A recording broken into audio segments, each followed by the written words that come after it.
Bismillahirrahmanirrahim.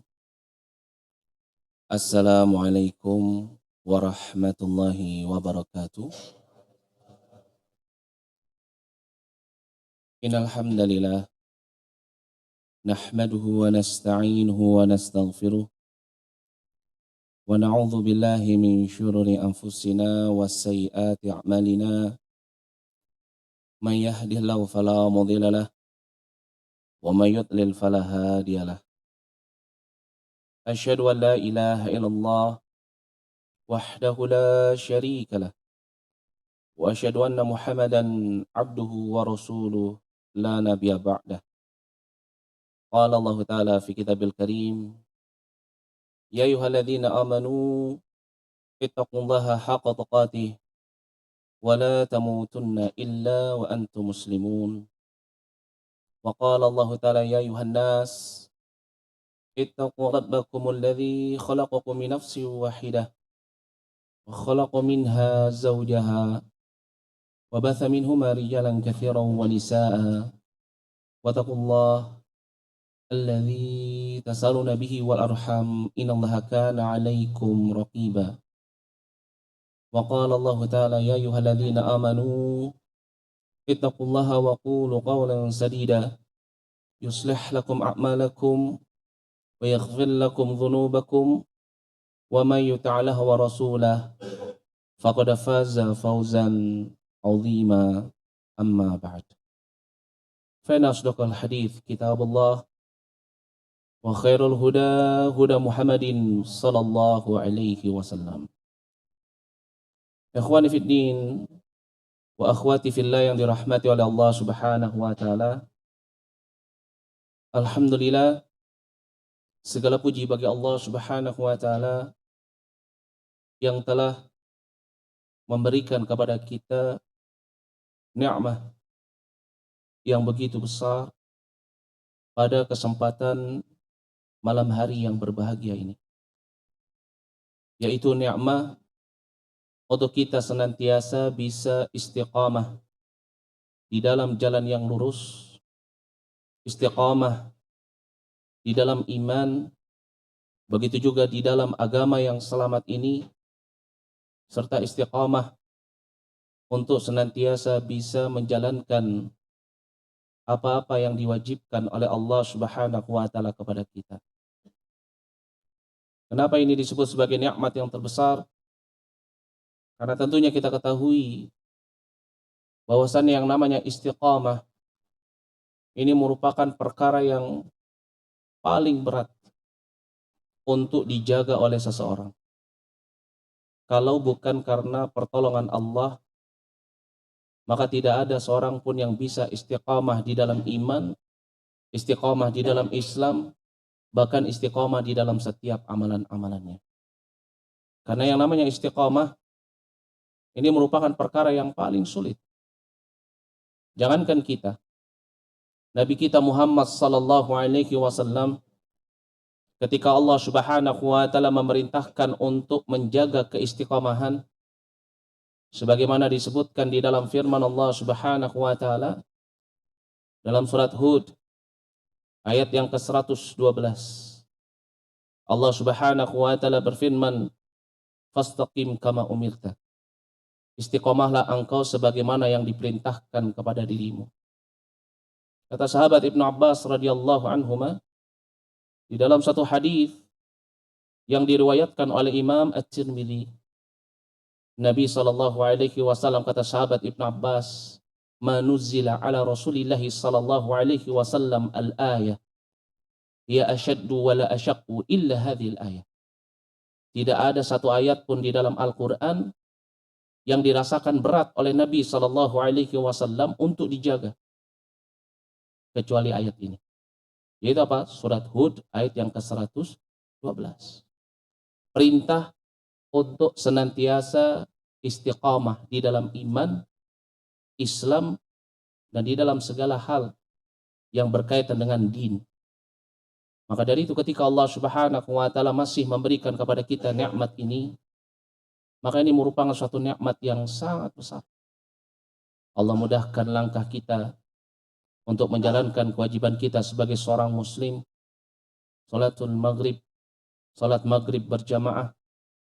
Kemudian Allah Subhanahu wa taala juga lapangkan dada kita untuk kita senantiasa mau duduk sejenak mendengarkan qaulullah wa qaulu nabihi sallallahu alaihi wasallam, maka ini merupakan suatu nikmat yang sangat besar. Karena Allah Subhanahu wa taala ketika menginginkan hambanya istiqamah di dalam hidayahnya, maka pastilah Allah akan bukakan pintu ilmu untuk dirinya. Maka dari itu Nabi sallallahu alaihi wasallam mengabarkan kepada para sahabatnya sebagaimana disebutkan di dalam hadis dari sahabat Muawiyah radhiyallahu anhu yang diriwayatkan oleh Imam Bukhari dan Muslim. Kata Nabi sallallahu alaihi wasallam, "Man yuridillahu bihi khairan yufaqihu fid din, innamal ilmu bita'allum."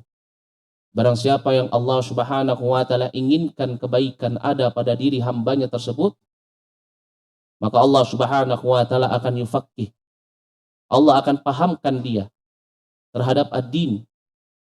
Dan ilmu itu diambil dengan cara seseorang duduk bermajlis ilmu. Masya Allah. Ini merupakan suatu nikmat yang sangat besar. Yang hendaknya kita untuk senantiasa menjaganya, jangan sampai nikmat itu hilang dari dalam diri kita. Dan insya Allah, pada kesempatan malam hari yang berbahagia ini, di tempat yang mubarakah ini, kita akan mengambil suatu tema yang hendaknya menjadi renungan bagi kita. Yaitu apa temanya? Ada yang tahu nggak? Jangan datang nggak tahu temanya ini. Apa? Di ujung senja. Ya, Ustaz mentang-mentang namanya Khalil Gibran, temanya kok agak puitis, di ujung senja, Masya Allah. Jangan-jangan Ustaz anak senja ini. Ya. Kenapa kita ambil tema ini di ujung senja? Kita ketahui bahwasannya senja ini merupakan waktu peralihan antara siang dan malam. Kalau dalam penanggalan Hijriyah berarti senja ini waktu yang menunjukkan hampir habisnya waktu seseorang dalam satu hari. Ya, kalau penanggalan Syamsiyah ini nanti jam 12 malam. Tapi kita umat Islam, kita menggunakan kalendernya kalender Hijriyah, Qamariyah. Itu apa? Satu hari itu berlalu ketika sudah lewat waktu maghrib. Ya. Maka dari itu tema kita itu apa? Di ujung senja. Ya. Yang maknanya apa? Yang maknanya bahwasannya waktu kita yang kita lewati, yang kita jalani, perjalanan hidup kita, ya, yang telah kita lalui, setiap detiknya, setiap menitnya, setiap harinya, setiap tahunnya, itu merupakan angka pengurangan di dalam kesempatan hidup kita. Jadi kalau seorang sudah berada di waktu senja, maka satu hari kesempatan hidupnya di dunia itu apa? Hilang. Ya. Nah, ini sebagaimana yang dinasihatkan oleh salah seorang ulama, Al-Hasan Al-Basri. Beliau katakan, "Ya Yuhannas, innamal antal ayyam." Wahai manusia, sesungguhnya kalian ini hanyalah kumpulan dari hari-hari. Kullama dhahabal yawm, dhahaba ba'du. Kalau sudah terlewati satu hari di dalam kehidupanmu, maka apa? Hilanglah sebagian daripada dirimu. Berarti kesempatan hidup kita pada malam ini telah berkurang satu hari. Masya Allah. Yang dimana kita sebagai umatnya Nabi Shallallahu Alaihi Wasallam, Allah telah menetapkan batas hidup kita di dunia ini sampai pada jumlah bilangan umur 60 atau 70. Tinggal kita lihat kita saat ini sudah berada di angka berapa. Kalau sudah ada di angka 60, wah ini warning nih. Ya, hati-hati. Kalau ada di angka 40, ini juga sama, warning juga ini. Ya. Ustadz, saya masih di angka 30, 20. Oh sama juga. Ya. Kenapa? Karena yang namanya kematian kita tidak pernah tahu. Kadang ajal itu datang pada orang yang umurnya sudah melebihi batasnya umurnya umatnya Nabi Shallallahu Alaihi Wasallam. Terkadang datang pada orang yang apa? Masih jauh di batas umurnya umatnya Nabi. Allah Subhanahu wa taala berfirman dalam surat Luqman ayat yang ke-34. Wa ma tadri nafsun madza taksibu ghadan wa ma tadri ya nafsun bi ayyi ardin tamut. Tidak ada seorang jiwa pun yang mengetahui apa yang akan dia kerjakan esok hari, dan tidak ada seorang jiwa pun yang mengetahui di bumi mana dia akan dimatikan. Tetapi umurnya umatnya Nabi Shallallahu Alaihi Wasallam rata-rata Allah Subhanahu Wa Taala tetapkan itu hanya sekitar 60 sampai 70 tahun. Sebagaimana hal ini dikabarkan oleh Nabi kita Muhammad Shallallahu Alaihi Wasallam di dalam satu hadis dari sahabat Abu Hurairah radhiyallahu anhu yang diriwayatkan oleh Imam Tirmidzi. Kata Nabi sallallahu alaihi wasallam, "A'maru ummati ma baina sittina aw sab'ina sana. Wa aqalluhum man yajuzu dzalik." Umurnya umatku itu hanya sekitar 60 sampai 70 tahun kata Nabi. Wa aqalluhum, sedikit sekali dari mereka, man yajuzu dzalik, yang bisa lebih daripada umur 70 tahun. Ada, tetapi sedikit. Itu pun kalau ada, keadaannya nggak akan sama dengan ketika dia berumur 20 atau 30 tahun. Ya. Ketika seseorang dia melebihi batas umurnya umatnya Nabi Shallallahu Alaihi Wasallam, maka Allah akan jadikan dia lemah, tua, muncul ubannya. Ya. Dan ini merupakan sunatullah yang Allah Subhanahu Wa Taala kabarkan di dalam surat Ar-Rum ayat yang ke-54. Allah Subhanahu wa taala berfirman, Allahu alladzi khalaqakum min dha'fin tsumma ja'ala min ba'di dha'fin quwwah tsumma ja'ala min ba'di quwwatin ya dha'fan syaibah. Dialah Allah Subhanahu wa taala yang menjadikan kalian dalam keadaan lemah, kemudian Dia jadikan kalian kuat setelah lemahnya tersebut. Kemudian setelah kuatnya Allah jadikan kalian kembali lemah. Wa syaibah, beruban tua.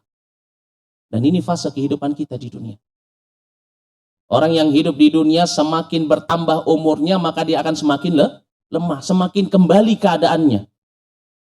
Sebagaimana ketika dia baru dilahirkan. Dari keadaan lemah, Allah berikan nikmat kuat, dia punya pendengaran, penglihatan, dia mampu berdiri tegak, dia mampu berjalan, berlari, dia mulai bisa mengingat sesuatu, berpikir. Tetapi setelah itu Allah akan jadikan dia lemah kembali sampai pada titik seperti ketika dia baru dilahirkan. Dan ini sebagaimana yang Allah Subhanahu wa taala kabarkan di dalam surat Yasin ayat yang ke-68. Allah Subhanahu wa taala berfirman, "Wa man nu'ammirhu nunakkishu fil khalq."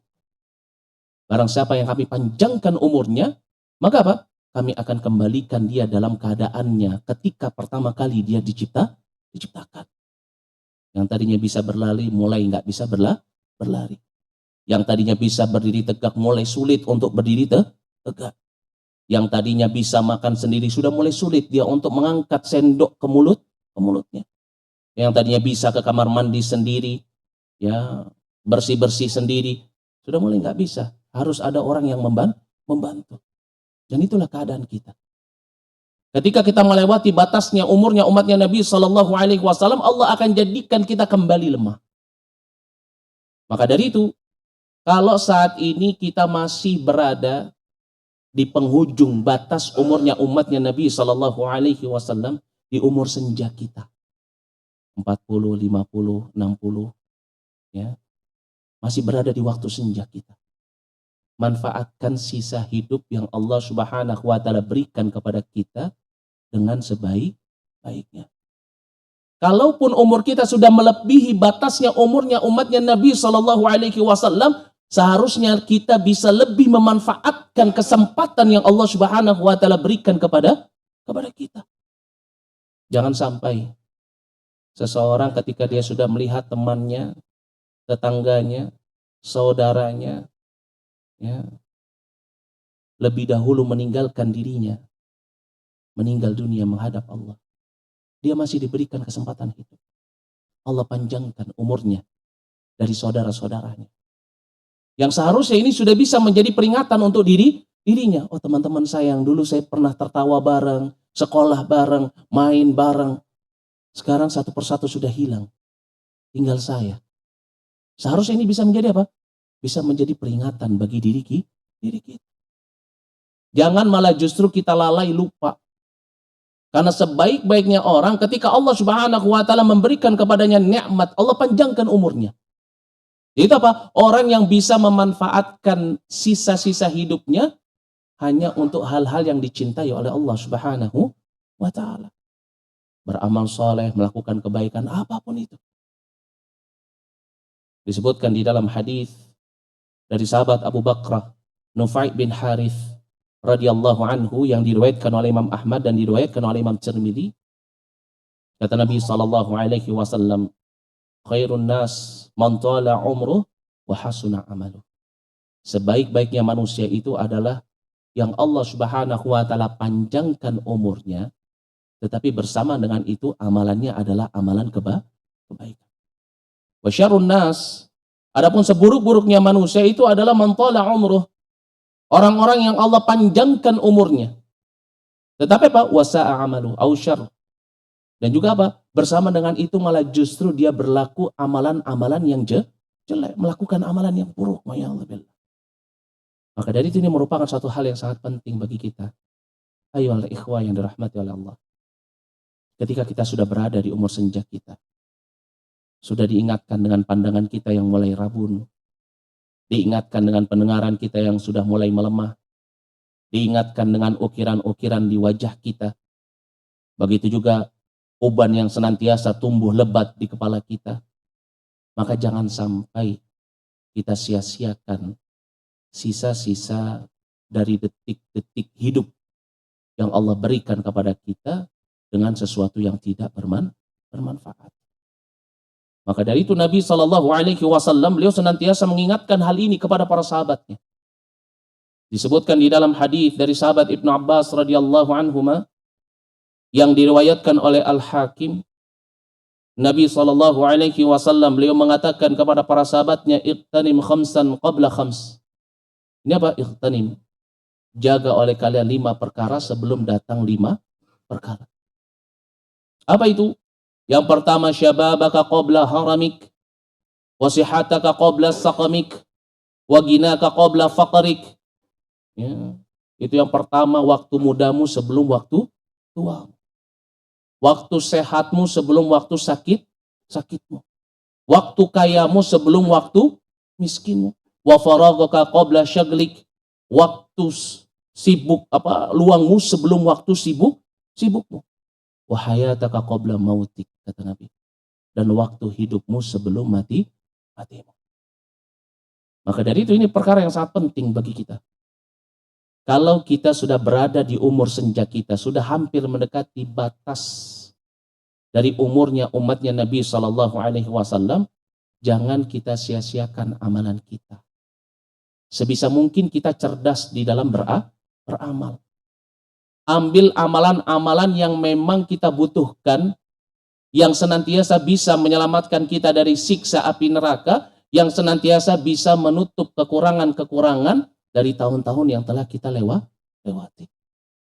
Maka dari itu penting bagi kita untuk mengetahui apa saja sih amalan-amalan yang hendaknya kita kerjakan ketika kita sudah berada di umur senja kita.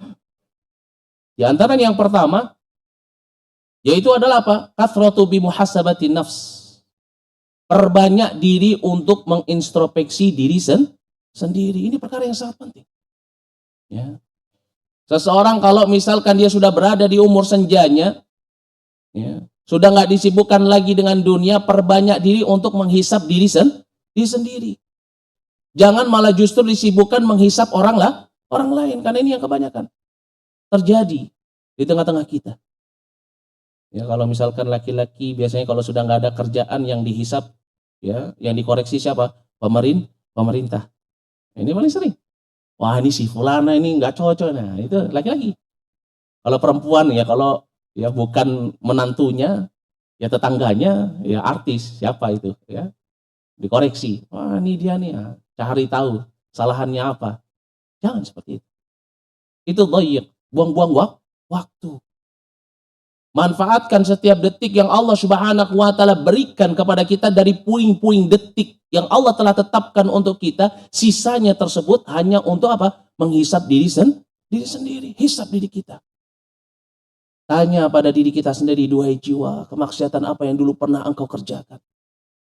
Duhai jiwa, ketaatan apa yang dulu pernah engkau tidak jalankan? Kewajiban apa yang engkau lalaikan? Hutang apa yang engkau punya? Kezaliman apa yang telah engkau lakukan kepada hamba Allah dan engkau belum menutupnya? Perbanyak diri untuk muhasabatun nafs. Karena inilah yang Allah Subhanahu wa taala perintahkan kepada kita. Sebagaimana disebutkan di dalam surat Al-Hasyr ayat yang ke-18, Allah Subhanahu wa taala berfirman, ya ayyuhalladzina amanu ittaqullaha wal tanzur nafsun ma qaddamat lighad. Ya, orang-orang yang beriman, bertakwalah kalian kepada Allah, dan hendaknya setiap jiwa itu mempersiapkan dirinya untuk kehidupan yang akan datang. Apa maknanya? Hisap diri sendiri, cari kekurangan. Apa yang saya kurang di dalam hidup ini?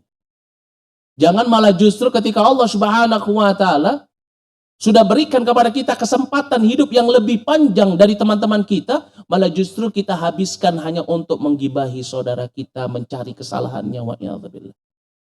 Ya, maka dari itu sahabat Umar ibn al-Khattab radhiyallahu anhu mengatakan kepada para sahabatnya dan keluarganya, hasibu anfusakum qabla an tuhasabu. Hisab diri kalian sendiri sebelum nanti kalian akan dihisab. Ini yang pertama. Lalu yang kedua yang hendaknya untuk kita perbanyak lakukan ketika kita berada di umur senja, yaitu apa? Kathratu bitaubah. Perbanyak diri untuk bertaubat. Jangan cuman menghisap diri, oh dulu saya pernah ya melakukan kezaliman ini pada fulan dan alan misalkan. Oh saya dulu pernah melakukan ini dan itu dari kemaksiatan yang Allah Subhanahu wa taala haramkan. Tetapi nggak mau bertaubat. Malah justru apa? Membanggakan kepada cucunya. Ini yang banyak juga terjadi. Ya, ketika kumpul sama cucunya, oh, kakek dulu adalah preman di daerah sini. Ya, belum tahu orang-orang lain. Ya. Bukannya dia bertobat kepada Allah, malah justru apa? Dia banggakan kemaksiatan yang dulu pernah dia kerjakan, kezaliman yang dulu pernah dia apa? Kerjakan. Yang bilang sama cucunya, oh nenek dulu kembang desa banyak yang suka. Ya, pacarnya 5 misalkan. Ya, malah justru apa? Malah justru banggain kepada siapa? Kepada cucu, jangan. Setelah seseorang dia menghisap dirinya, maka yang harus dia lakukan segera untuk bertaubat kepada Allah Subhanahu wa taala. Ketika seseorang sudah diingatkan dengan uban yang tumbuh di rambutnya, sudah mulai diingatkan dengan susahnya dia bangkit dari sujud menuju qiyam, ya, hendaknya dia untuk memperbanyak diri bertaubat. Jangan ditunda. Allah Subhanahu wa taala berfirman mengingatkan kepada kita dalam surat Az-Zumar ayat yang ke-54. Allah Subhanahu wa taala berfirman, wa anibu ila rabbikum wa aslimu lah min qabli an ya'tiyakumul adzab tsumma la tunsurun. Dan segeralah kalian kembali kepada Rabb kalian dan berserah dirilah kalian kepadanya. Sebelum datang waktu hari di mana hari itu adalah hari yang dipenuhi dengan berbagai macam azab. Kapan itu? Fidaril akhirah, yaumul hisab. Tsumma la tunsarun. Kemudian kalian tidak memiliki penolong. Kenapa? Karena sebab nggak mau bertaubat. Maka dari itu Allah perintahkan kepada kita dalam surat Adz-Dzariyat ayat yang ke-50, fafirru ilallah. Segera kalian kembali kepada Allah. Jangan ditunda. Ketika Allah masih memberikan kepada kita kesempatan hidup, jangan pernah kita menunda-nunda untuk bertaubat kepada Allah. Jangan sampai seseorang dia menunda-nunda taubatnya, sampai kemudian dia lupa, kemudian datang yang namanya kematian, kemudian dia akan diazab dengan dosa yang pernah dia kerjakan. Maka dari itu, Allah Subhanahu wa taala mengingatkan kepada kita di dalam surat Al-An'am ayat yang ke-44. Allah Subhanahu wa taala berfirman, falamma nasu ma dzukiru bih. Maka tatkala mereka lupa terhadap peringatan yang diberikan kepada mereka, fatahna alaihim abwaba kulli syai. Kami bukakan semua pintu-pintu rizki untuk dirinya. Ya. Hatta idza farihu bima utu akhadnahum baghtatan fa idza hum mublisun. Sampai ketika mereka sudah senang dengan nikmat yang ada, lupa dia. Ya. Dengan peringatan yang Allah Subhanahu wa Ta'ala berikan kepada dirinya. Allah Subhanahu wa Ta'ala kemudian berikan kepada dirinya musibah, datang kematian, dia cuma bisa diam, bingung untuk mempertanggungjawabkan amalannya. Maka dari itu ini perkara yang sangat penting bagi kita. Kalau kita sudah berada di umur senja kita, sudah mendekati batas umurnya umatnya Nabi Sallallahu Alaihi Wasallam, hendaknya kita memperbanyak diri untuk bertaubat. Ini yang kedua. Lalu yang ketiga, apa saja yang harus kita kerjakan ketika kita berada di umur senja kita? Setelah kita muhasabatun nafs wa taubah, setelah kita mengintrospeksi diri kita sendiri, kemudian kita bertaubat kepada Allah, lalu yang harus kita lakukan adalah apa? Kathratu bil istighfar, perbanyak diri untuk beristighfar. Jangan sampai lisan ini kering dari yang namanya istighfar. Jangan sampai kita malas untuk mengucapkan kalimat astaghfirullah, astaghfirullah, astaghfirullah wa atubu ilaih. Ya, jangan sampai hati kita sombong, gak mau minta ampun kepada Allah Subhanahu wa Ta'ala. Nabi kita Muhammad Sallallahu Alaihi Wasallam, seorang Rasul, Khalilullah, kekasihnya Allah. Orang yang dijamin masuk syurga, orang yang pertama kali masuk syurga. Orang yang diampuni dosa-dosanya yang telah lalu dan yang akan datang. Tetapi beliau adalah orang yang senantiasa memperbanyak untuk beristighfar. Disebutkan di dalam hadis dari sahabat Abu Hurairah radhiyallahu anhu yang diriwayatkan oleh Imam Bukhari, Nabi Shallallahu Alaihi Wasallam beliau mengatakan kepada para sahabatnya, wallahi demi Allah, inni la astaghfirullah wa atubu ilaih fil yaum aktsaru min 70 marrah. Aku beristighfar kepada Allah, bertaubat kepada Allah dalam satu hari itu, kata Nabi, lebih daripada 70 kali. Disebutkan dalam riwayat Muslim sampai apa? Sampai pada jumlah bilangan 100 kali. Masya Allah, ini Nabi Khalilullah. Lalu bagaimana dengan kita? Yang dimana kita selalu berbuat dosa, kita sendiri nggak tahu apakah amalan ibadah kita hari ini diterima atau tidak oleh Allah Subhanahu wa Ta'ala. Tetapi kemudian kita malas untuk beristighfar, seolah-olah surga itu sudah menjadi milik kita, seolah-olah neraka itu ya akan dibebaskan dari diri kita. Sehingga kita malas istighfar. Ya. Seharusnya seseorang yang Allah masih berikan kesempatan hidup, perbanyak dirinya untuk beristighfar. Jangan sampai lisan ini kering setiap detiknya kecuali untuk beristighfar. Duduk, nunggu sesuatu, astaghfirullah wa atubu ilaih, astaghfirullah wa atubu ilaih. Ya, mau tidur, belum ngantuk, astaghfirullah wa atubu ilaih. Perbanyak ini. Ya. Kenapa? Karena kita ini adalah apa? Bani Adam. Setiap Bani Adam itu pasti terjatuh ke dalam suatu kesalahan, baik yang disengaja ataupun yang tidak disengaja. Jangan tertipu dengan keadaan kita yang sudah rajin datang ke masjid, shofnya paling depan, ya, banyak membaca Al-Quran, suka bersedekah. Ya. Sehingga akhirnya apa? Saya kan amalannya sudah banyak, gak perlu lagi lah saya istighfar. Jangan. Ya. Tetap beristighfar kepada Allah Subhanahu wa Ta'ala. Karena Nabi SAW katakan di dalam hadis dari sahabat Anas bin Malik radhiyallahu anhu yang diriwayatkan oleh Imam At-Tirmidzi, kata Nabi SAW, kullu bani Adam khata' wa khairul khata'in at-tawabin. Setiap Bani Adam itu pasti terjatuh ke dalam suatu kesalahan. Dan orang yang terjatuh ke dalam kesalahan, sebaik-baiknya orang yang terjatuh ke dalam kesalahan adalah orang yang senantiasa bertaubat. Dan taubat ini harus diikuti dengan apa? Istighfar. Ya. Disebutkan di dalam hadis dari sahabat Abu Hurairah radhiyallahu anhu yang diriwayatkan oleh Imam At-Tirmidzi. Kata Nabi SAW, innal abda idza akhta'a khati'ah. Seorang hamba kalau dia terjatuh ke dalam satu dosa, satu kesalahan, nukitat fi qalbihi nuktatus sauda, akan ditorehkan satu titik hitam di dalam hatinya. Fa idza naza'a wastaghfara wa tab. Kalau dia tinggalkan perbuatan itu, dia istighfar, kemudian dia bertobat. Sukila qalbu, hatinya akan dibersihkan kembali. Fa'in ada fazida, kalau dia mengulanginya maka akan ditambah titik hitam itu. Hatta ta'luwa qalbah, sampai apa? Titik hitam itu memenuhi hatinya. Wadzalika ran, kata Nabi. Dan ini yang disebut sebagai apa? Ran, penutup. Ya. Kemudian beliau membawakan firman Allah dalam surat Al-Mutaffifin ayat yang ke-14. Kalla bal rana ala qulubihim ma kanu yaksibun. Sekali-kali tidak, itulah penutup yang menutup hatinya dari dosa yang biasa dia kerjakan. Maka dari itu ini juga perkara yang sangat penting.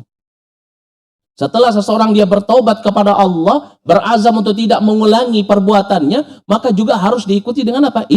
Istighfar. Agar apa? Agar dibersihkan kembali hatinya. Sehingga apa? Mudah bagi dirinya lagi untuk menjalankan ketaatan. Ya. Bisa jadi di masa tua kita ini berat sekali seseorang melakukan amalan ketaatan karena dia punya dosa-dosa di zaman dulu yang dia belum beristighfar, sehingga hatinya belum bersih. Hati yang tidak bersih dari dosa itu akan apa? Akan sulit untuk mendapatkan hidayahnya Allah. Akan berat di dalam menjalankan ketaatan. Dan ini keadaan yang paling buruk bagi seseorang. Ketika dia berada di umur senjanya, tetapi apa? Hatinya dipenuhi dengan kotoran-kotoran dosa. Maka dari itu penting bagi kita untuk senantiasa memperbanyak istighfar. Ini yang keberapa? Yang ketiga. Adapun yang keempat, amalan-amalan yang hendaknya untuk kita perhatikan ketika kita sudah berada di umur senja kita, selain muhasabatun nafs, selain kita kathratu bitaubah, selain kita kathratu bil istighfar, yaitu apa? Kathratu bitasbih wa tahmid. Ini juga perkara yang sangat penting. Kalau kita sudah berada di umur senja kita, ya, kita sudah melihat sepertinya kematian itu sudah dekat dengan kita. Sudah diberikan peringatan oleh Allah dengan penyakit, ya, mau itu asam urat, kolesterol, gula, ya, atau kanker kantong kering, ya. Sudah diberikan peringatan oleh Allah. Maka perbanyak diri kita untuk apa? Tasbih wa tahmid. Ini dua zikir yang sangat ampuh, dua zikir yang sangat baik untuk senantiasa diucapkan oleh orang yang sudah berada di umur senja. Kenapa? Karena dua zikir ini merupakan dua zikir yang ringan diucapkan, tetapi memberatkan timbangan, dicintai oleh Allah. Disebutkan dalam hadis dari sahabat Abu Hurairah radhiyallahu anhu yang diriwayatkan oleh Imam Muslim, kata Nabi SAW, kalimatan khafifatan, kata beliau, ada dua kalimat yang sangat ringan, ala lisan, diucapkan dengan lisan, thaqilatan fil mizan, memberatkan timbangan, habibatan ila rahman, dicintai oleh ar-Rahman, Allah Subhanahu wa taala. Apa itu? Subhanallah wa bihamdi, subhanallah al-azim. Maka dari itu Nabi SAW ketika beliau berada di umur senjanya, ketika sudah mendekati dengan ajalnya, mendekati dengan kematiannya, Allah Subhanahu wa taala memerintahkan kepada beliau untuk memperbanyak tasbih dan juga tahmid. Ya. Ketika Allah Subhanahu wa taala menurunkan surat An-Nasr ayat yang ke-1 sampai dengan ayat yang ke-3. Surat An-Nasr ini surat yang terakhir yang diturunkan kepada Nabi sallallahu alaihi wasallam. Bagaimana bunyinya? Idza jaa nasrullahi wal fath wa ra'aitan nas yadkhuluna fi dinillahi afwaja fasabbih bihamdi rabbika wastaghfir, ya, innahu kana tawwab. Allah Subhanahu wa taala berfirman, kalau sudah datang pertolongan Allah dan sudah dibuka pintu Makkah, dan engkau melihat, wahai Muhammad, bahwasannya apa? Manusia berbondong-bondong masuk ke dalam agama Allah. Berarti menunjukkan apa? Tugasnya Nabi itu telah selesai. Makanya ketika turun ayat ini, surat ini, para sahabat semuanya bergembira. Karena apa? Ya, mereka yang mengetahui surat ini, mereka memahami surat ini adalah apa? Tanda kalau ini merupakan pertolongan dan kemenangan yang Allah berikan kepada orang-orang yang beriman. Ya. Hanya ada satu sahabat yang menangis. Siapa itu? Abu Bakar As-Siddiq. Kenapa beliau menangis? Kata sahabat Ibn Abbas radhiyallahu anhuma, ketika sahabat Umar Ibn Khattab bertanya kepada beliau tentang makna surat ini, beliau katakan pada saat itu Abu Bakar As-Siddiq menangis. Kenapa? Karena beliau tahu surat ini merupakan surat perpisahan yang menunjukkan bahwasannya apa? Ajalnya Nabi Shallallahu Alaihi Wasallam sudah dekat. Dan apa perintah di dalam surat ini? Fasabbih bihamdi rabbika astaghfir. Innahu kana tawwab. Allah perintahkan kepada nabinya Muhammad sallallahu alaihi wasallam untuk apa? Banyak-banyak bertasbih, banyak-banyak bertahmid, beristighfar, bertaubat kepada Allah. Ya. Maka dari itu Aisyah radhiyallahu anha di dalam hadis yang diriwayatkan oleh Imam Muslim, kata beliau, karena Rasulullah sallallahu alaihi wasallam yukthiru, ya, Nabi sallallahu alaihi wasallam memperbanyak fi ruku'ihi wa sujudihi, di dalam rukuknya, di dalam sujudnya dengan kalimat subhanakallahumma rabbana wa bihamdi Allahumma firli. Ini di akhir-akhir hidupnya beliau. Yata'awwalul Quran, kata Aisyah radhiyallahu anha. Itu apa? Mengikuti Al-Quran. Kenapa? Karena Allah perintahkan kepada nabinya ketika sudah dekat dengan ajalnya untuk apa? Memperbanyak tasbih, tahmid. Tetapi kebanyakan kita, ketika Allah sudah ingatkan dengan keriput yang mulai mengukir di wajah kita, Allah ingatkan kepada kita, sudah mulai sulit kita untuk berbicara. Bukannya kita memperbanyak tasbih wa tahmid, malah justru kita kotori lisan kita dengan kehormatan orang lain. Perbanyak diri kita, manfaatkan detik kita yang tersisa ini dengan mengucapkan kalimat subhanallah bihamdi, subhanallah wa bihamdi. Perbanyak ini. Sudah nggak mampu lagi baca Quran, sudah nggak bisa melihat, nggak mampu lagi, nafasnya sudah nggak kuat. Ada dua kalimat yang ringan. Apa itu? Subhanallah wa bihamdi. Ini yang keberapa? Yang keempat. Adapun yang kelima, dan ini juga perkara yang sangat penting untuk kita senantiasa mengetahui. Dari amalan-amalan yang hendaknya untuk kita senantiasa prioritaskan tatkala kita sudah berada di umur senja. Tatkala kita sudah mendekati batas umurnya umatnya Nabi Sallallahu Alaihi Wasallam. Selain kita memperbanyak untuk muhasabatun nafs, selain kita memperbanyak untuk bertaubat kepada Allah, beristighfar kepada Allah, bertahmid dan juga bertasbih kepada Allah, perkara yang kelima yang hendaknya untuk kita perhatikan, azan. Azan dulu atau gimana?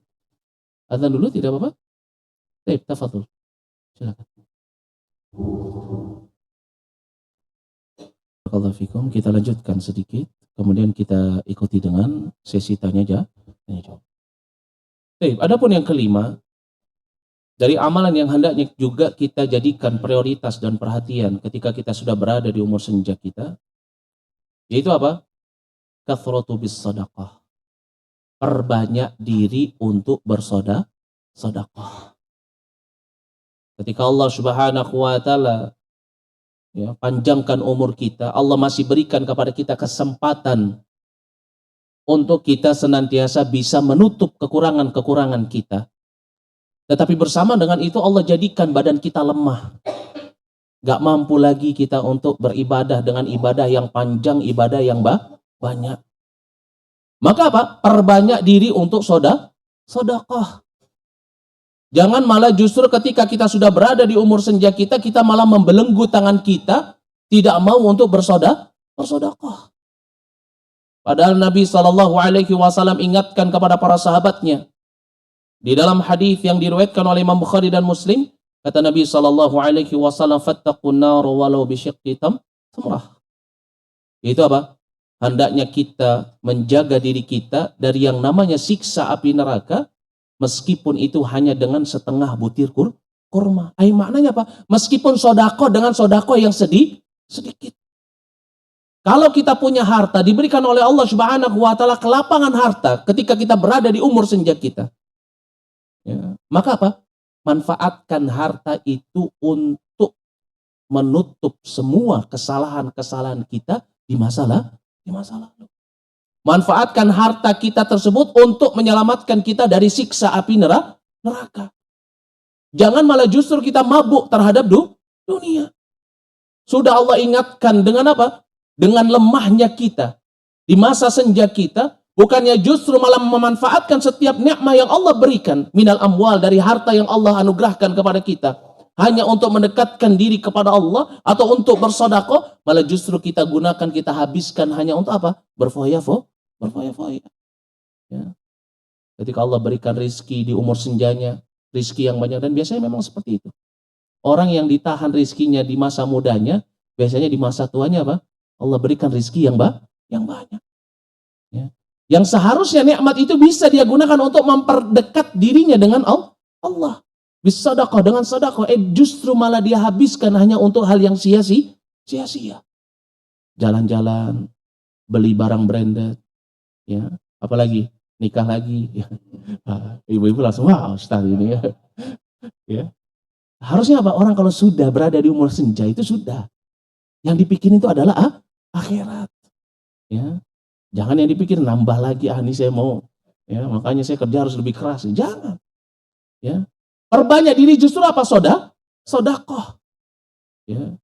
Karena inilah amalan yang banyak kita untuk menolak, banyak kita untuk melalaikan, tetapi ini justru amalan yang senantiasa diminta, direngekkan oleh orang yang telah bertemu dengan kematian.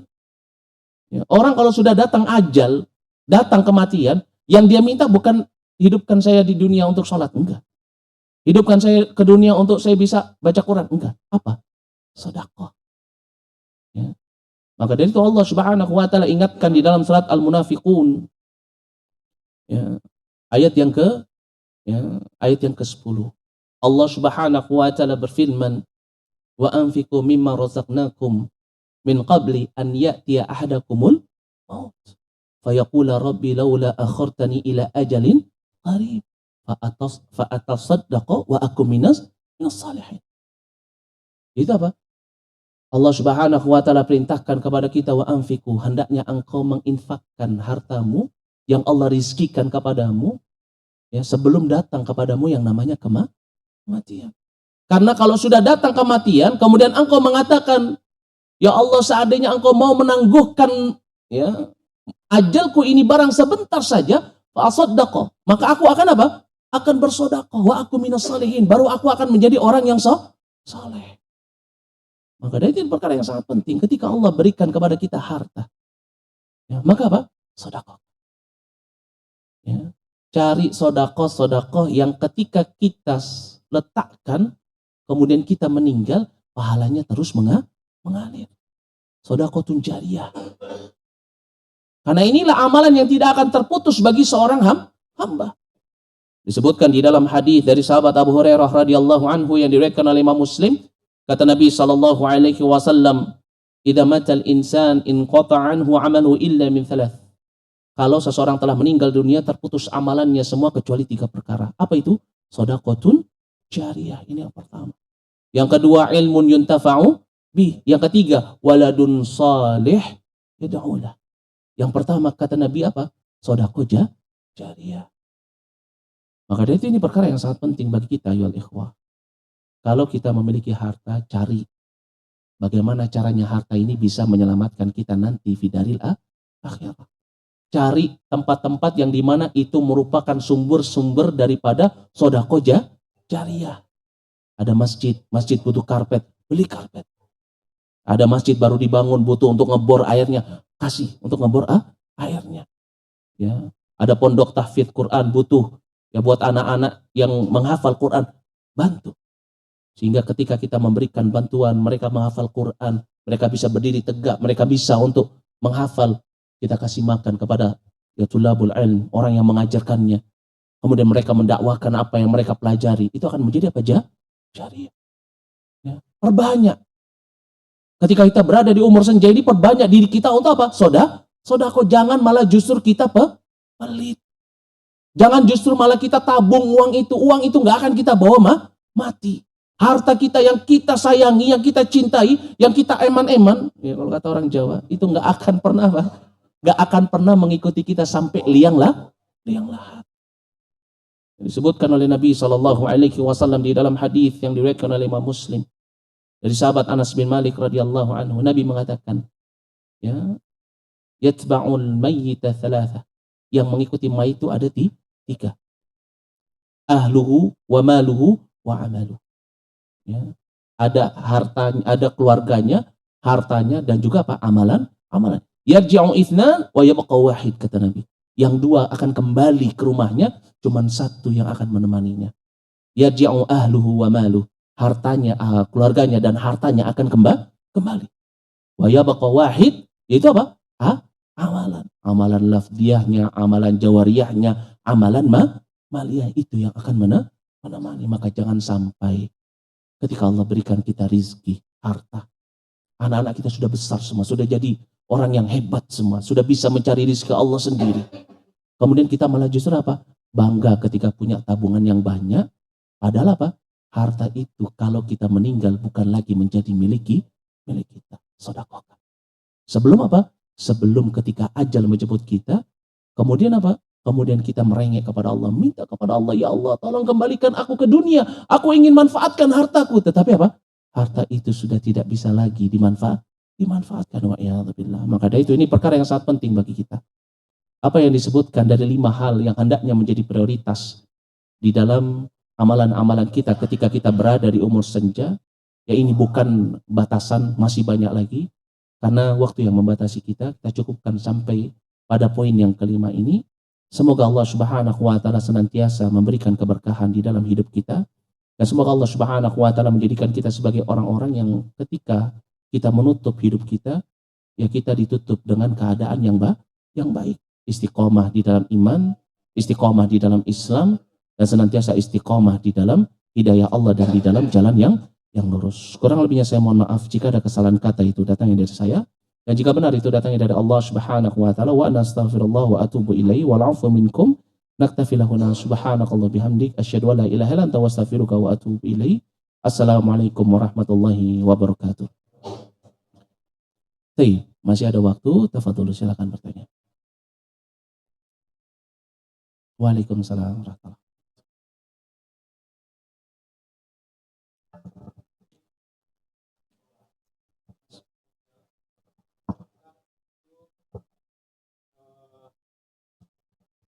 Termasuk kan kita posisinya sedang sholat gitu ya, lantas pada waktu sholat itu meninggal.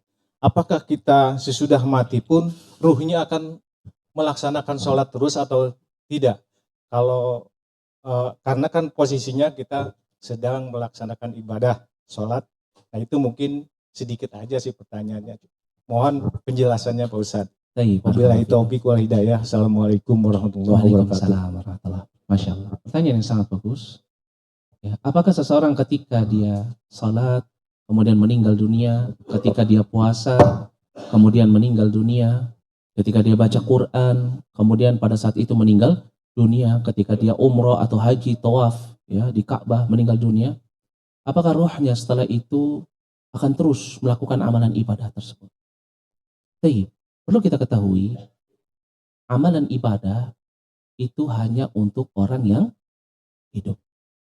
Ya. Jadi ibadah itu cuma kewajiban orang yang hidup. Orang yang mati ibadah enggak? Tidak. Orang yang mati itu cuma mempertanggungjawabkan amalan. Apa dalilnya?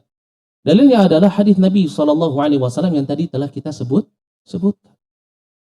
Dari sahabat Abu Hurairah radhiyallahu anhu yang diriwayatkan oleh Imam Muslim, kata Nabi SAW, "Idza matal insan inqata'a anhu amal illa min thalath." Kalau seseorang telah meninggal dunia, terputus seluruh amalannya. Maknanya apa? Salatnya terputus, puasanya terputus, baca Qur'annya terputus. Kecuali 3 amalan yang pernah dilakukan ketika hidup, tapi apa? Pahalanya terus mengalir, bukan amalannya. Tetapi apa? Pahalanya. Apa itu? Shadaqatun jariyah wa ilmun yuntafa'u bi wa waladun salih yad'ulah. Maka hadis ini menunjukkan setiap orang yang telah meninggal dunia, maka apa? Terputus amalannya. Apakah dia melakukan sholat? Tidak. Kenapa? Karena orang kalau misalkan dia telah meninggal dunia, ya, yang diperintahkan kepada dirinya apa? Tidur sampai apa? Sampai nanti hari kebangkitan. Sampai ada tiupan sangkakala yang disebut sebagai apa? Tiupan al-qiyam. Ya, para ulama berbeda pendapat, ada yang mengatakan 3 tiupan. Ya, tiupan yang memberikan peringatan, tiupan yang menghancurkan, dan tiupan apa? Membangkitkan. yang satunya ya ulama yang lainnya memasukkan yang ketiga menjadi yang kedua karena jaraknya memang tidak jauh. Kata sahabat Abu Hurairah radhiyallahu anhu itu hanya arbaun 40 tapi tidak tahu 40 hari kah atau 40 tahun. Ya. Tahu dari mana Ustaz kalau kita disuruh tidur? Dari hadis Nabi Shallallahu Alaihi Wasallam. Karena seorang Muslim ketika bicara tentang perkara gaib nggak boleh bicara kecuali datang dengannya dalil minal kitabi wasunnah. Disebutkan dalam hadis Abu Hurairah radhiyallahu anhu yang diriwayatkan oleh Imam Tirmidzi ketika apa? Hadis ini berbicara ketika idza qubiral mayyit. Kalau mayit itu sudah kuburkan, maka atahu akan datang dua malaikat. Azraqan wa aswadan. Dua malaikat yang satu biru, satu hitam. Ya, yuqalu li ahadihima munkar wal akhar nakir. Yang satu dikatakan munkar, yang satu dikatakan nakir. Dua malaikat ini bertanya tentang apa? Tentang fitnatul kubur. Tentang man rabbuk wa madinuk wa man nabiyuk. Ya. Maka ketika orang beriman ditanya tentang ma anta taqul li hadzal rajul kata Nabi. Kemudian dia bisa menjawab wa Abdullah wa rasuluhu wa asyhadu an la ilaha illallah wa asyhadu anna Muhammadar Rasulullah. Fayaqulan kata Nabi. Maka dua malaikat ini mengatakan kepada roh orang yang beriman ini, ya kepada orang beriman ini jasadnya. Dikatakan apa? Nam tidur. Ya. Setelah apa? Setelah berhasil menjawab, kemudian dikatakan oleh dua malaikat, ya, sungguhnya kami sudah tahu kamu akan menjawab pertanyaan ini dengan jawaban ini. Maka apa? Maka akan yunawwir qabrahu, akan diberikan penerang ya di kuburannya. Kemudian apa? Kemudian diluaskan kuburannya hatta ya sampai 70 kali 70 hasta. Fayaqulan, maka dua malaikat ini perintahkan kepadanya, nam tidur. Maka rohnya orang yang beriman ini ketika mengetahui mendapatkan nikmat kubur, biasa namanya manusia. Yaqul kata Nabi, dia katakan kepada dua malaikat ini, arji' ila ahli fa ukhbiruhum. Aku mau kembali ke keluargaku. Aku mau ngabarkan kepada mereka. Jangan sampai engkau lalai sehingga supaya engkau mendapatkan apa? Nikmatku kubur. Ya. Kata mayit tersebut apa? Arji'. Aku mau kembali ila apa? Arji'u ila ahli fa ukhbiruhum. Fayaqulan kata Nabi, tetapi dua malaikat itu mengatakan apa? Nam, tetap tidur. Seperti tidurnya seorang yang baru melakukan walimah sampai Allah akan membangkitkanmu pada hari hisab. Jadi yang dilakukan oleh ruh ya, itu apa? Tidur. Ya, Allah akan perlihatkan tempatnya di surga. Allah berikan nikmatku kubur kalau orang beriman, tetapi kalau dia orang yang kafir, orang munafik, maka dia mendapatkan azab kubur. Berarti kita mengetahui bahwasanya seseorang kalau dia meninggal dalam keadaan sholat, dia meninggal dalam keadaan apa? Berpuasa, dia meninggal dalam keadaan misalkan membaca Quran, umroh, haji, ya maka apa? Maka sudah. Ya, apa yang terakhir kali dia kerjakan itu menjadi penutup amalannya. Karena disebutkan di dalam hadis dari sahabat Sahal bin Sa'ad As-Sa'idi yang diriwayatkan oleh Imam Bukhari, Nabi mengatakan innamal a'malu ya bi khawatimiha. Ini maknanya apa? Dia akan terhitung sebagai orang yang beriman akan mendapatkan nikmatku kubur. Wallahu a'lam bi shawab. Insyaallah mafhum ya. Ada lagi yang mau bertanya? Tafadhol. Izin Tat bertanya Tat. Yang mana ini? Oh ya, tafadhol. Izin Tat bertanya Tat. Misalkan kita telah berbuat maksiat yang besar Tat. Apakah kita perlu melakukan sholat taubat atau cukup dengan istighfar? Nah, kalau sholat, misalnya kita melakukan sholat taubat itu waktunya kapan gitu, Ustaz? Tolong dijelaskan, Ustaz. Barakallahu fikum. Wallahu a'lam bishawab. Ya, sholat taubah, ya, sholat secara khusus untuk bertaubat. Ya, wallahu a'lam bishawab. Saya belum pernah mendengar hadisnya dan saya belum pernah mendengar ya ada hathar yang menerangkan bahwasanya para sahabat ketika apa? Ketika melakukan suatu dosa yang besar, kemudian sholat 2 rakaat dalam rangka apa? Taubatan. Tetapi kalau yang dimaksud adalah sholat sunnah yang apa namanya? Sunnah yang tidak terikat, ya, maka ini tidak mengapa. Seorang dia mau bertaubat kepada Allah. Ya kenapa? Yang namanya sholat itu adalah ad-du'a. Dia mau memulainya dengan sholat sunnah dulu 2 rakaat, kemudian di sujudnya, kemudian di tahiyat akhirnya. Dia berdoa kepada Allah, meminta ampun kepada Allah karena dia tahu tempat yang paling dekat dengan Rabbnya adalah ketika sujud. Tempat waktu doa yang diijabah adalah ketika sujud, ketika pada tahiyat akhir. Dia lakukan itu di dalam sholatnya, kemudian setelahnya ditambah Ya, tetapi sholatnya niatnya adalah niat apa? Niat sholat apa? Sholat sunnah. Yang apa? Yang tidak terikat. Ya, tapi kalau sholat sunnah secara khusus dengan sunnah tu taubah, sholat sunnah taubah, wallahu a'lam bishawab. Ya. Kemudian apakah harus dengan sholat sunnah taubat? Ya, wallahu a'lam bishawab. Ya, seseorang kalau dia mau bertaubat kepada Allah sebesar apapun dosanya, ya maka dia tinggal apa? Dia tinggal bertobat kepada Allah. Taubat itu disebutkan oleh Imam Nawawi ada 4 syaratnya. Yaitu pertama apa? Dia menyesal, ya, an-nadamah. Ya, ini sebagaimana disebutkan dalam hadis yang diriwayatkan oleh Imam Ahmad, Nabi SAW mengatakan, ya, at-taubah, ya, an-nadamah huwa taubah. Yaitu apa? Menyesal itu adalah taubat. Jadi seorang sudah menyesal aja. Kemudian yang kedua apa? Al-azam. Dia berazam untuk tidak mau mengulangi. Udah berazam. Ya, bukan ya taubat nanti kalau ada waktu lagi bolehlah. Ya, jangan. Ya, dia udah berazam, nggak mau lagi. Kemudian yang ketiga apa? Dia berusaha untuk meninggalkan. Kalau sudah diuji lagi nanti tetap dia nggak mau lagi. Saya sudah bertobat. Nggak cuma azam, tetapi apa? Dia realisasikan, ya, azamnya tersebut. Dan disebutkan oleh Imam Nawawi kalau berkaitan dengan hak, ya, manusia atau hamba, maka dia mengembalikan. Nah, ini 4 syarat taubat, dan tidak pernah disebutkan oleh para ulama syaratnya kemudian sholat taubat, tidak ada. Jadi ini bukan syarat daripada taubat. Jadi taubat itu seorang kalau mau bertobat ya berarti harus apa? 4 ini. Yaitu apa? Yang pertama dia menyesal, yang kedua dia berazam, yang ketiga dia menjaga untuk tidak terjatuh. Kemudian kalau berkaitan dengan hak saudaranya, dia kembalikan. Adapun istighfar ini apa? Untuk menggugurkan dosanya. Ya, istighfar itu apa? Untuk menggugurkan dosa. Makanya biasanya orang bertobat diikuti dengan apa? Istighfar. Ya, makanya kalimat zikirnya Nabi SAW, astaghfirullah wa atubu ilaih. Ya, insyaallah mafhum ya. Baik, tafadhol silakan. Baik, tafadhol.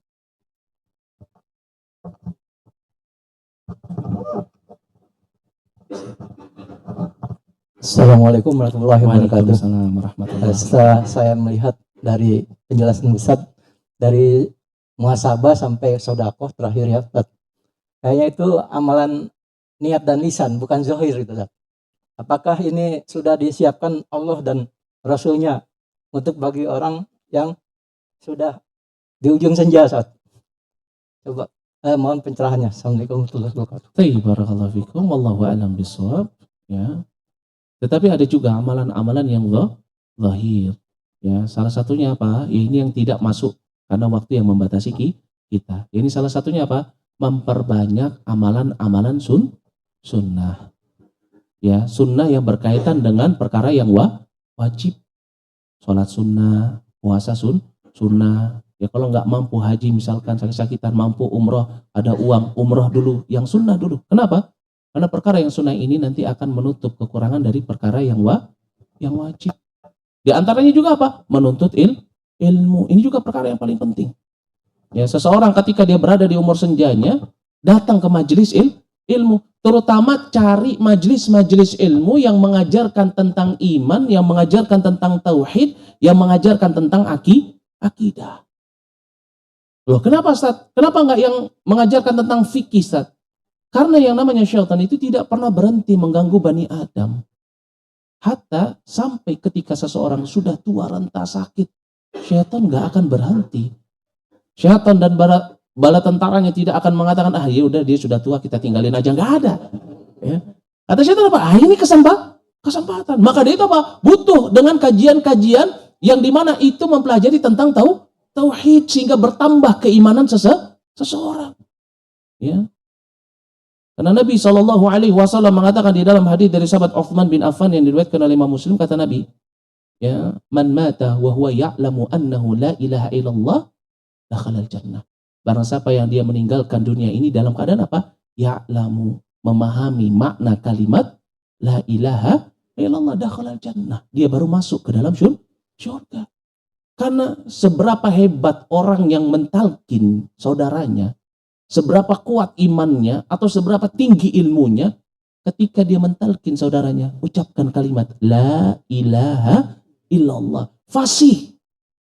Ya, kalau yang mengucapkan gak paham dengan maknanya, maka dia sama keadaannya dengan apa? dengan orang yang ketika ditanya oleh malaikat Munkar dan Nakir, ma anta taqul li hadzal rajul? La adri. Ya, asma'un nas yaquluna kadza wa kadza fa aqulu mithlah. Aku nggak tahu. Aku cuma mendengar manusia mengatakan ini, itu. Dan aku mengatakan apa yang mereka katakan. Maka ini perkara yang sangat penting. Ya, sehingga apa? Dengan seorang mempelajari tahu, dia tahu. Jangan-jangan selama ini dia sudah terjatuh pada syirik besar. Belum bertaubat, belum kembali kepada Allah. Oh, ternyata selama ini amalan saya sia-sia. Kenapa? Karena saya sudah masuk ke dalam syirik besar, tapi saya nggak paham. Dan itu yang banyak terjadi.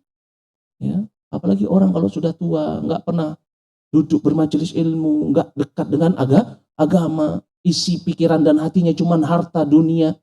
Ya, ketika sakit tua, bingung, dokter sudah angkat tangan, datangnya kemana? Ya, ke orang-orang yang pura-pura pintar.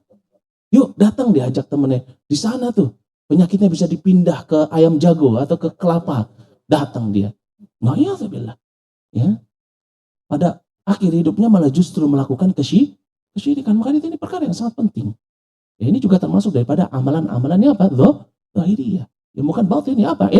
Ilmu, duduk bermajelis ilmu, cari apa nih amalan-amalan yang bisa masukkan ke dalam surga, menyelamatkan dari siksa api neraka, dosa-dosa yang paling besar apa saja, ya, apa makna kalimat la ilaha illallah, belajar tentang ma'rifatullah wa ma'rifatu dinil Islam wa ma'rifatu nabiyina Muhammad sallallahu alaihi, masa pelajarin itu. Ya, jangan belajar ya pelajaran-pelajaran yang enggak penting, sudah tua kemudian belajarnya apa? Bahasa Arab, jangan. Ya, buat apa? Ya, bukannya enggak boleh, bagus kalau bisa, tetapi prioritaskan pelajaran-pelajaran yang penting. Nggak bisa menambah keimanan, belajar hadis tentang bab sabar, belajar hadis tentang bab istiqomah, ya, belajar ya apa misalkan tafsir surat-surat yang mengingatkan tentang apa? Tentang ya akhirat itu. Ya. Jangan malah belajar dengan apa? Pelajaran-pelajaran yang bukan menjadi prioritas dia ketika berada di umur senja. Tapi kalau mampu nggak apa-apa. Kalau dia punya semangat, tetapi kita harus cerdas. Ketika waktu kita sudah mau dekat sedikit, maka apa? Cari amalan-amalan yang memang bisa apa? Bisa bermanfaat untuk kita. Wallahu a'lam bisa. Insyaallah mafhum ya. Masih ada Ustaz? Baik, tafadhol. Ustaz. Mulai disampaikan tadi bahwa dalam untuk menghadapi usia senja ini kita mulai dari muhasabah diri sampai yang tadi disebutkan dari 5 sampai bersedekah. Jadi saya juga menyampaikan kalau kita dapat ilmu, berusaha memperoleh ilmu untuk bisa paham. Kadang orang tahu apa yang disampaikan, seperti kita gini kan, wah bagus, di mahal bagus. Tapi seringkali dengan sifat manusia yang sering lupa itu, dan mungkin dia hanya sekedar kulihat luarnya aja, tidak bisa memahami. Sedangkan di dalam hadis tadi Rasulullah Ustaz menyampaikan lebih khair itu kan barang siapa yang Allah kehendaki kebaikan pada dirinya, Allah akan pahamkan agamanya gitu ya Ustaz. Bagaimana kita itu supaya kita masuk di bagian orang yang Allah kehendaki untuk bisa paham itu Ustaz? Apa cukup dengan niat dan kesungguhan kita di dalam mencari ilmu seperti ini dan kita bisa mendapat seperti yang dikehendaki oleh Allah tadi? Atau memang ada hal-hal yang menghalangi gitu supaya kita bisa paham untuk bisa menjalani, tidak hanya sekedar tahu tapi istiqomah untuk menjalani. Terima kasih Ustaz. Barakallahu fikum. Masya Allah. Pertanyaan yang sangat bagus. Ya, tadi disebutkan di dalam hadis Muawiyah radhiyallahu anhu yang diriwayatkan oleh Imam Bukhari dan Muslim, Nabi mengatakan man yuridillahu bi khairan yufaqihu fid din. Barang siapa yang Allah Subhanahu wa taala inginkan kebaikan, maka Allah akan fakihkan dia di dalam agama. Ini Allah pahamkan dia tentang ad-din. Lalu bagaimana dengan orang-orang yang berada di umur senja ini? Ketika dia ingin mendapatkan keutamaan fakih terhadap agama. Jadi mana tentunya kita ketahui bahwasannya apa? Ya terkadang orang yang berada di umur senja itu sudah mulai pikun, lupa. Ya kalau orang zaman dulu umur 70 sudah mulai pikun. Kalau sekarang yang umur 20, 17 juga kadang juga sudah pikun ya, udah lupa ya. Lalu bagaimana caranya kita supaya bisa mendapatkan keutamaan tersebut? Ya biar kita ingat dengan apa yang disampaikan. Yang pertama, tidak ada yang menyebabkan seseorang berhasil di dalam suatu amalan. Baik itu menuntut ilmu, istiqomah, di dalam amalan ibadah, sholat malam, puasa sunnah, sedekah, kecuali cuma satu kunci sukses seseorang. Apa itu? Ikhlas. Orang kalau ikhlas, Allah akan bukakan pintu. Tetapi kebanyakan kita itu apa? Gak bisa ikhlas. Makanya banyak para tulabul ilmi, orang-orang yang menuntut ilmu itu nggak jadi setelah bertahun-tahun belajar. Ya, karena sebab apa? Tidak ikhlas. Ya, ketika ditanya masih belajar, kamu nanti keluar dari sini mau jadi apa? Oh, saya mau jadi ustadz besar. Saya mau jadi ulama besar. Pada akhirnya kebanyakan orang yang seperti ini tidak menjadi apa. Tetapi orang yang memang ikhlas di dalam menuntut ilmu, Allah akan mudahkan jalan ikhlas. Dan ikhlas ini maknanya apa? Murni niatnya karena Allah. Ya. Orang kalau misalkan dia ikhlas menghafal Quran, dia pasti bisa mudah menghafal Quran. Tapi orang kalau nggak ikhlas, bisa dia ngafal tapi besok lupa lagi. Ya, makanya yang pertama yang harus kita perhatikan, kalau kita ingin ilmu itu berkah, ikhlas. Ya. Dengan ikhlas Allah akan memudahkan jalan kita di dalam setiap amalan kita. Mulainya dari apa? Dari niat. Maka dari itu disebutkan ya di dalam surat Ar-Rahman ayat yang ke-60, hal jazaul ihsan ilal ihsan. Bukankah balasan kebaikan itu adalah kebaikan yang berikutnya. Maknanya apa? Orang kalau dia niatkan baik dalam amalannya, Allah akan tambah. Tapi kalau niatnya sudah tidak baik, dia maka apa? Dia akan sulit. Dan ikhlas ini yang membuat seseorang menjadi apa? Terdorong semangatnya untuk apa? Untuk istiqomah. Ya. Maka itu perkara yang sangat penting. Karena terkadang seseorang duduk datang kajian, ya, yang dia inginkan cuma apa? Yang dia inginkan cuma mendapatkan ketenangan di dalam kajiannya. Tidak ikhlas untuk mendapatkan ilmu. Karena orang kalau ikhlas mendapatkan ilmu, ya, sejauh apapun ilmu itu dia akan kejar. Seberat apapun ilmu itu dia akan apa? Berusaha. Dan buah daripada keikhlasan Allah akan berikan kemudahan. Ada salah seorang ulama, ya, ulama nahwu. Suatu ketika, ya, ketika dia belajar bahasa Arab, ya, dia selalu gagal sampai 4 kali berkali-kali satu kitab dia nggak pernah berhasil menguasai. Sampai dia hampir menyerah. Kemudian apa? Kemudian Allah berikan petunjuk kepada dirinya.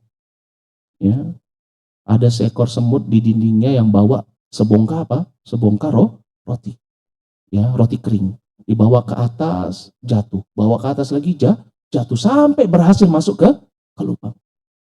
Kemudian apa? Kemudian dia berpikir, makhluk Allah yang kecil seperti itu saja mampu untuk sampai pada tujuannya. Bagaimana aku yang telah diberikan apa? Ya, nikmat yang begitu besar. Akhirnya apa? Dia mulai mengikhlaskan kembali niatnya.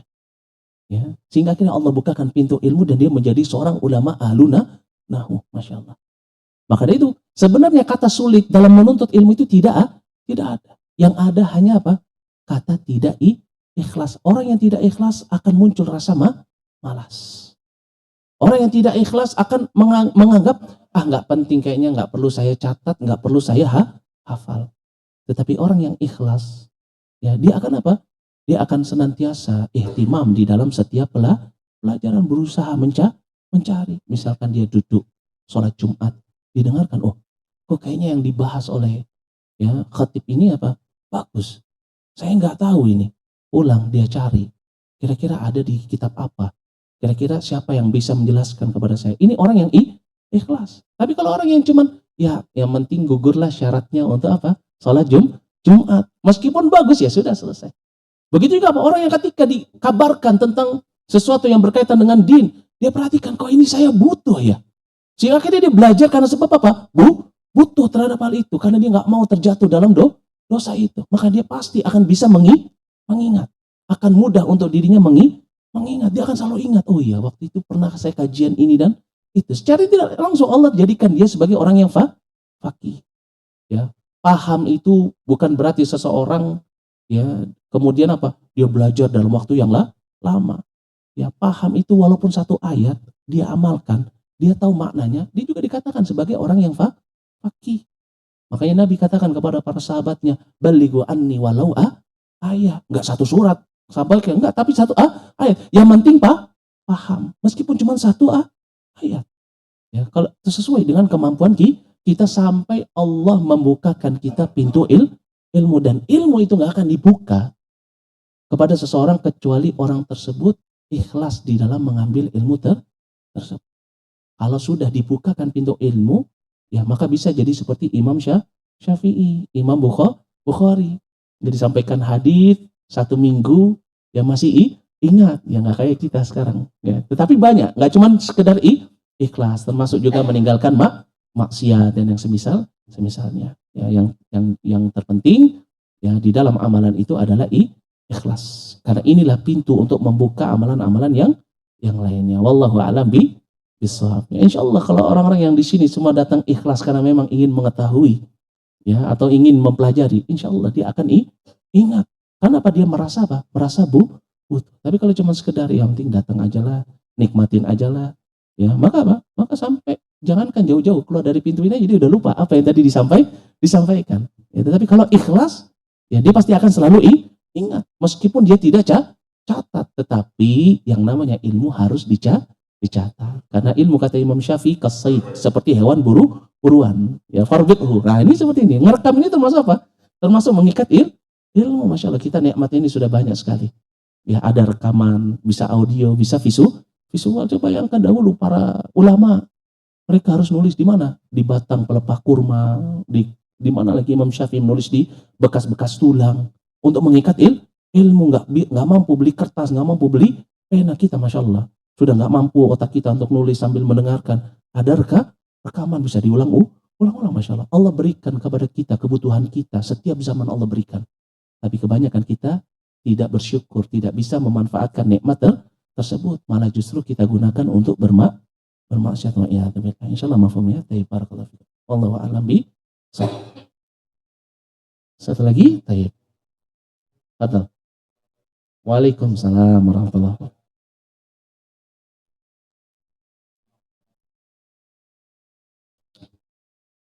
Tayyib, ya. Doa khusus untuk mengaplikasikan 4 hal itu, atau kalau 5, atau kalau ada tambahan lagi, ada doa yang selalu kita ya panjatkan. Kalau di negeri kita terkenal dengan doa apa? Saput ya jagat, Rabbana atina fid dunya hasanah wa fil akhirati hasanah wa qina. Udah selesai itu. Ya. Atau doa yang lain, doanya para rasul, Rabbana la tuzigh qulubana ba'da idh hadaitana. Apalagi ya muqallibal qulub tsabbit qalbi ala dinika, ya musarrifal qulub sarif qulubana ala ta'atik. Apalagi doa yang kita panjatkan setiap rakaat salat kita. Apa itu? Ihdinas siratal mustaqim siratal ladzina an'amta 'alaihim ghairil maghdubi 'alaihim waladhdallin. Ya, ini doa yang kadang kita nggak tahu kalau kita sedang membaca surat Al-Fatihah, inti surat ini adalah apa? Ihdinas siratal mustaqim. Yang awal itu cuma adab dalam doa, menyebut nama Allah, bertahmid, bertasbih, menghamba diri kepada Allah, ya, meminta pertolongan kepada Allah. Baru setelah itu apa? Doanya ihdinas siratal mustaqim. Maka dari itu diwajibkan membaca surat Al-Fatihah di dalam setiap rakaat salat. Kenapa begitu pentingnya doa ini yang kadang kita lupa. Mungkin ini yang bisa saya sampaikan pada kesempatan malam hari yang berbahagia ini. Semoga apa yang disampaikan bisa menambah wawasan ilmu untuk kita dan juga bisa kita amalkan dan juga bisa menambah keimanan kita. Amin amin ya rabbal alamin. Naktafi lahuna subhanakallah bihamdik asyhadu an la ilaha illa anta astaghfiruka wa atubu ilaik. Assalamualaikum warahmatullahi wabarakatuh.